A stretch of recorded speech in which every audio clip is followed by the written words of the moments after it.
right, good afternoon, traders. This is your update for Friday, March 20th, 2020. Trading in the Conundrum. I want to share with you some of the trades and updates that have been taking place here using the 3S code as part of the transparency to continue to show you what's working, what's not working with the code. But since we've been doing this, nothing has really changed. We're still using the same set of parameters, same set of rules, and things have continued to work out well even during this volatility. So looking here at today's action, we have a few trade setups, again depending on your own variables, your own parameters, your own style of entry and exit methods. We have only a couple of trades here, so we have got one in the works, but this is a no trade per our moving average cross rules. We can see we had a trade set up here on the retest entry right here at around 24.12 with the move up to 24.40. Didn't quite get up to our 24 double nickel target, but we went into well over 50% of profits. Huge points there to be had. Had a textbook trade here early in the morning from 24.63 down to 24.28. Come back and look at yesterday's action. We had a nice sell trade here in the last hour of the day. We got our close right here with the retest at 24.20 and or using the hook method entry back here at 24.20 with a move to 23.85. Again, targeting TP1 there right at the 200-day moving average, which continues to act as a strong magnet.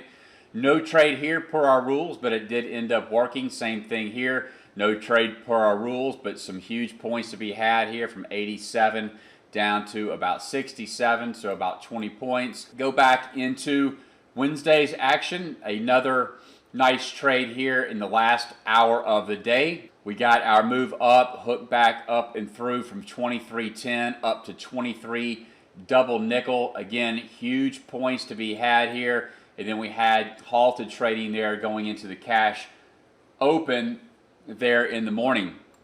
As far as crude oil goes, crude is the other market we like to watch, like to trade. Haven't had so many setups or too many setups here on crude. Just completed a nice textbook trade here on crude oil long from around 24.70 with a move up to 25.90, so over $1 or 1,000 points plus per contract there. No trade here per our rules. Again, no trades up here. Looking at other few markets that have been quite volatile, we'll look at the euro currency. Possible trade here, knowing that we had 200-day moving average resistance up ahead, but we could have had longs here from 107.65 up to 107.85, good for about 20 ticks there, or $250 per contract.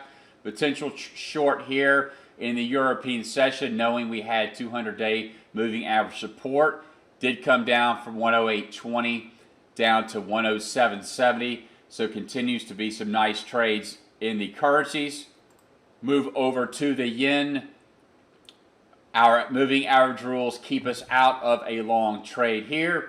No trade here as the moving average is too close to the breakout level here, and no trade here in the early morning sessions. Let's go over to the 30-year bonds, see what's going on in the 30-year bonds. No close down here below the number 2, keeping us out of a potential short trade. No trade here, although it did come down and meet target, so we got our moving average cross and the close. We unfortunately did not get a retest or the hook back down before it came down and met profit target. And looking at a couple of other trades from a longer term perspective, we can continue to see the 1, 2, 3 capturing huge moves with the recent volatility. This is a daily chart of the 30-year bonds here. Did not meet all of our criteria to enter a short, but you can see it did call this in advance from a move from 177.20 all the way down to 167.20. Big 10 handle range there. We look at the S&P.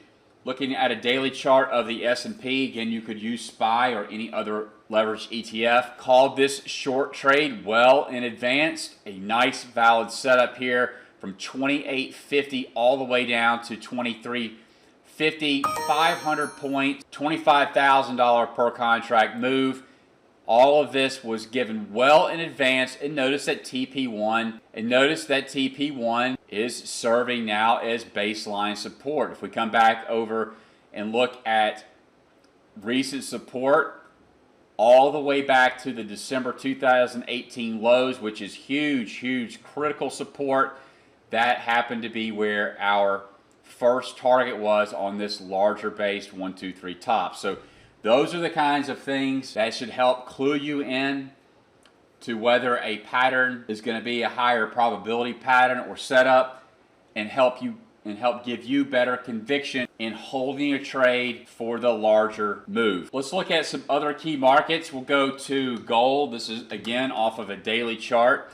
So we did have a smaller 1, 2, 3 pattern set up right here. Notice that it basically reached TP1 in one move, one day. So the day that it broke or cleared through the number 2, it hit TP1, but it did not meet our entry criteria. We take a look at silver. Again, had a potential long trade here, but it did not set up per our rules. Do have a new 1, 2, 3 bottom formation forming down here. Let's take a look at crude oil. Of course, the energy complex is getting crushed, so we do have new 1, 2, 3 bottoms forming here in crude oil. Also heat, and also RBOB unlead. We take a look at natural gas. We also have a potential 1, 2, 3 bottom forming in natural gas. And we'll take a look at the grains. Soybeans, you can see we have one forming here.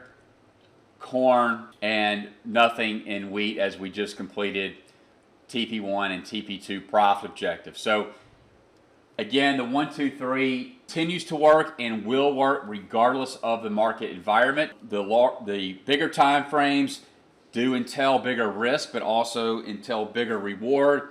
So if the risk is out of play for you, consider dropping down to the shorter term time frames, whether that's 15-minute, 5-minute, tick, 1 minute, whatever suits your trading style and comfort level. And we're excited to be back with additional updates next week. So in the meantime, have a great weekend, stay safe, good luck, good trading, and we'll see you on the next update.